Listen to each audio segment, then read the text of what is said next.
Assalamualaikum warahmatullahi wabarakatuh. Perkenalkan, nama saya Erin Suryani dari kelas reguler A22 dengan nomor NIM 22017 AF dari Akademi Farmasi Yamasi Makassar.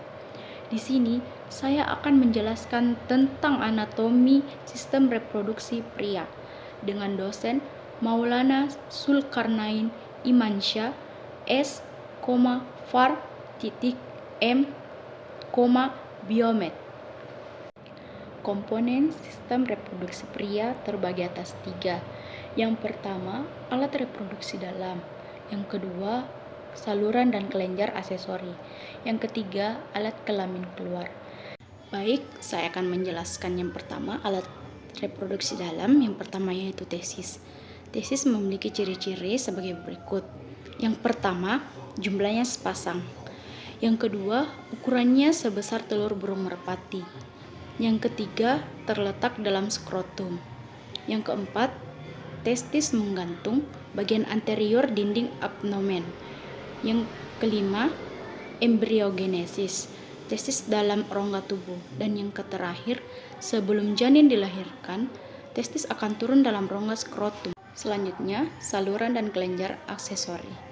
Yang pertama, dari testis keluar saluran pendek disebut vasa efferentia atau ductus efferens yang menyalurkan sperma ke dalam epididymis. Yang kedua, epididymis mirip struktur melingkar-lingkar dengan panjang 20 kaki dan meliputi setengah bagian dorsal testis. Dan yang terakhir, epididymis terdiri atas yang pertama kaput, yang kedua korpus, dan yang terakhir cauda epididymis. Selanjutnya, epididymis memiliki fungsi. Yang fungsi pertama, tempat spermatozoa melakukan proses pematangan sehingga mampu membuahi ovum. Yang kedua, bagian cauda epididymis berfungsi sebagai tempat penyimpanan sperma. Yang ketiga, membuat suspensi spermatozoa encer yang berasal dari testis menjadi lebih pekat. Yang keempat, mengangkut spermatozoa dari fasa efferentia ke fasa deferens. Lanjutan dari fungsi epididymis yaitu spermatozoa yang dikeluarkan tubulus seminiferus belum mampu bergerak, perlu pematangan di dalam epididymis. Yang selanjutnya, spermatozoa mengalami pematangan selama 18 jam sampai 10 hari. Dan yang terakhir, epididymis mensekresi banyak cairan yang mengandung hormon, enzim, dan gizi khusus untuk pematangan spermatozoa. Selanjutnya, ada vas deferens, yaitu memiliki ciri-ciri sebagai berikut. Yang pertama, panjangnya sekitar 18 inci. Yang kedua, dinding mengandung otot-otot licin, pengangkutan semen saat ejakulasi.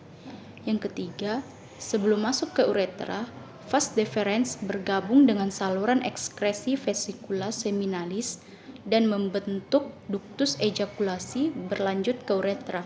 Dan yang terakhir, fungsi vas deferens pengangkut sperma dari epididymis ke uretra. Selanjutnya, fungsi uretra penis. Yang pertama, pengangkut spermatozoa dari vas deferens ke penis. Dan yang terakhir, pengangkut urin. Adapun juga kelenjar dalam saluran spermatozoa yaitu yang pertama, kelenjar vesikula seminalis. Yang kedua, kelenjar prostat. Yang ketiga, kelenjar Cooper. Dan yang terakhir, kelenjar Litteret. Kelenjar tersebut menghasilkan cairan semen atau plasma semen atau air mani. Fungsi cairan atau plasma semen yang pertama, memungkinkan spermatozoa bergerak aktif. Yang kedua, membuat spermatozoa dapat hidup dalam waktu tertentu. Yang ketiga, sebagai medium spermatozoa. Dan yang terakhir, sebagai buffer dalam melindungi spermatozoa dari lingkungan asam saluran reproduksi wanita. Berikutnya adalah gambar testis dan saluran-salurannya. Baik, komponen sistem reproduksi yang terakhir yaitu alat kelamin luar, memiliki bagian yang pertama skrotum. Kantong pembungkus testis tersusun oleh kulit dan Jarzkuptan yang tidak mengandung lemak. Fungsinya termoregulator untuk testis agar temperatur optimal sehingga proses spermatogenesis berjalan lancar. Spermatogenesis memerlukan suhu tetap dan beberapa derajat lebih rendah dari suhu tubuh. Jika udara panas dan suhu panas, maka skrotum akan menggantung jauh dari tubuh. Dan jika udara dingin, skrotum mengecil dan mendekati tubuh yang suhunya lebih tinggi. Turunnya testis ke dalam skrotum agar suhu di sekitar testis tersebut rendah dari suhu rongga tubuh. Yang terakhir, suhu testis berkisar antara 1-8 derajat Celcius lebih rendah dari suhu rongga tubuh. Spermatogenesis yaitu pembentukan spermatozoa di dalam tubulus seminiferus atau organ testis, terdiri dari 3 tahap. Tahap pertama yaitu tahap proliferasi atau spermatosinogenesis. Memiliki ciri-ciri yang pertama, spermatogonium A disebut spermatogonium induk membela 2 kali secara mitosis membentuk 4 spermatogonia A. Yang kedua, satu sel berfungsi untuk spermatogenesis berikutnya. Yang ketiga, 3 sel lain membelah membentuk 6 spermatogonia intermediate dan membelah lagi membentuk 12 spermatogonia B. Dan yang terakhir, masing-masing spermatogonia B membelah membentuk spermatosit primer atau spermatosit 1. Selanjutnya, yang kedua, tahap meiosis. Memiliki ciri-ciri sebagai berikut. Yang pertama, spermatosis 1 mengalami meiosis 1, menempuh fase leptoten, zigoten, pakiten, diploten, dan diakinesis dari profase, lalu metafase, anafase, dan telofase. Yang kedua, terbentuk spermatosis 2 atau sekunder yang mengalami meiosis 2 menjadi spermatid haploid. Yang ketiga, spermatosis 1 menghasil 4 spermatid. Dan yang terakhir, spermatid dijumpai pada potongan tubulus seminiferus. Dan tahap yang terakhir yaitu tahap spermiogenesis. Memiliki ciri-ciri yaitu yang pertama, terjadi perkembangan spermatid menjadi spermatozoa. Yang kedua, rangkaian perubahan ini dibagi menjadi 4 fase yaitu fase Golgi, fase tudung atau cup, yang ketiga fase akrosop, dan yang terakhir fase pematangan. Yang ketiga, saat diejakulasikan, spermatozoa bercampur dengan plasma semen. Dan yang terakhir, campuran spermatozoa dengan plasma semen disebut semen. Berikut ini adalah gambar dari spermiogenesis. Selanjutnya yaitu semen manusia. Terdiri atas yang pertama spermatozoa dan yang kedua plasma semen. Spermatozoa dihasilkan oleh testis terdiri atas yang pertama kepala bentuk oval berisi nukleus. Nukleus lebarnya 2,5 sampai 3,5 dan panjangnya 4,5. Yang kedua, ekor panjangnya 50. Baik, materi selanjutnya yaitu plasma semen. Tahapan pengeluaran sekret kelenjar genital. Yang pertama, fraksi preejakulasi. Hasil sekresi kelenjar Cowper dan Litre, volumenya 0,2 ml, melincinkan uretra dan vagina waktu koitus. Yang kedua, fraksi awal. Hasil sekres kelenjar prostat, volumenya 0,5 ml, memelihara spermatozoa saat di luar tubuh. Yang ketiga, fraksi utama, terdiri dari lendir berasal vesicula seminalis dan spermatozoa berasal dari epididymis, volumenya 2 ml.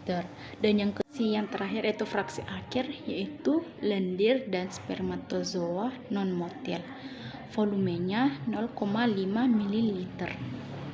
Yaitu kandungan zat kimia semen terbagi menjadi beberapa, yaitu yang pertama fruktosa, yang kedua asam sitrat, yang ketiga spermin, yang keempat seminin, yang kelima enzim fosfatase, asam glukuronidase, lisozom, dan amilase, yang keenam prostaglandin, dan yang terakhir natrium, kalsium, dan magnesium.